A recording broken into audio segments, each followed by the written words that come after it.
আপনারা লড়বেন to win এবং সামনের দিকে যাবেন। আমি বিশ্বাস করি বাংলাদেশ হল অসম্ভব সম্ভবের দেশ। আবার বাংলাদেশ সম্ভবকে অসম্ভব বানানোর দেশ। রাজনৈতিক সিদ্ধান্ত যদি ভুল হয়, কর্মপদ্ধতি যদি যথাযথভাবে বাস্তবায়ন করা না যায়, তাহলে অনেক বড় সম্ভাবনা মৃত্যু হবে। যেমন করে সোনার বাংলা করবার স্বপ্ন এখন আর কেউ সেরকম করে বলে না, কিন্তু আজকের নতুন বাংলাদেশ গড়বার স্বপ্ন মানুষের চোখে ফুটেছে স্বয়ংক্রিয়ভাবে, নিজে থেকে, আন্দোলনের মধ্যে থেকে, রক্ত দিয়ে, জীবন দিয়ে। সেটাকে ব্যর্থ হতে দেওয়া যাবে না।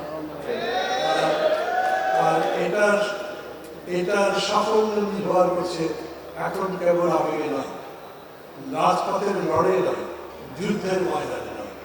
এখন এটার সাফল্য নির্ভর করে আমরা কত যোগ্যতার সাথে, কত সঠিকতার সঙ্গে এই দেশকে করতে পারি। দেশ পরিচালনার সামনের দিকে নিয়ে যাওয়ার দায়িত্ব এখন অন্তর্বর্তী সরকারের হাতে, যেহেতু তারা ক্ষমতায়। কিন্তু এটা ঠিক, এরা অভিজ্ঞ নয়, এরা রাজনীতির মধ্যে পড়ছে দেশকে গড়বার কাজে অভিজ্ঞ নয়। এই জন্য আমি মনে করি বরঞ্চ দেশ গড়বার দায়িত্ব আমাদের, যারা ক্ষমতার বাইরে আছে। এটা যারা ভেতরে আছেন তাদের বোঝা দরকার, যারা বাইরে আছেন তাদের বোঝা দরকার। আর নইলে এত বড় সংকটের মধ্যে একটা সরকারি নির্দেশে যারা 100টা পণ্যের উপরে হঠাৎ করেই ট্যাক্স দিতে পারে, ভ্যাট দিতে পারে, যারা টিসি বিল ট্রাকে করে একেবারে বেহাইতে নিরন্তর ভূমুক্ষ মানুষের অন্য যোগাবার যে পদ্ধতি সেটা ভদ্র করে দিতে পারে, বুঝতে হবে তারা খুবই থিওরি দিয়ে চলে। তারা থিওরি চাইতে বড় যে প্র্যাকটিস, যেটা জীবন, সেই জীবন বোঝে না। তারা অর্থনীতির বড় বড় সংখ্যা বোঝে, কিন্তু অর্থনীতিতে মানুষের দৈনন্দিন জীবনযাত্রার হিসাব বিকাশ সেটা ভুলে যাবে। দৈনন্দিন জীবনে মানুষ বড় কষ্টে আছে। এই পরিস্থিতি চললে মানুষ সংস্কারের আর আস্থা রাখবে না। বাংলা কবিতার মধ্যে আছে, ক্ষুধার্ত শিশু চাহিদা সমাজ, চাহিদা কি ভাগে।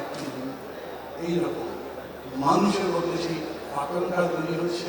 তাদের আজকে এই সম্মেলন কনফারেন্স এটাও দাঁড়িয়ে আমরা সংস্কার চাই, কিন্তু একই সাথে নির্বাচন চাই। আমরা যত তাড়াতাড়ি সম্ভব, যত যোগ্যতার সাথে সম্ভব সংস্কার করে নির্বাচন চাই, না হলে দেশ আরো বড় একটা সংকটের মধ্যে পড়তে পারে। আমি বিশ্বাস করি এবি পার্টি কেবল আবেগ দিয়ে তৈরি হয়নি, এটা আমি স্বীকার করি। আমি এটা ভেবে আনন্দ পাই, এই পার্টির জন্মের দিন থেকে, একেবারে শুরু থেকে এখন পর্যন্ত আমি প্রায় প্রতি দিনের কার্যক্রমের সাথে, সবার সাথে না হলেও আপনাদের নেতৃত্বের সাথে যোগাযোগে থাকি এবং আমার ভালো লাগে। আমি বিশ্বাস করি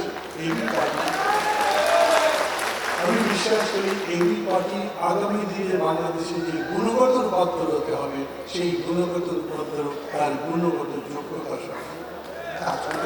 আবারও আপনাদের সাফল্য কামনা করছি। ভালো থাকবেন সবাই। খোদা হাফেজ।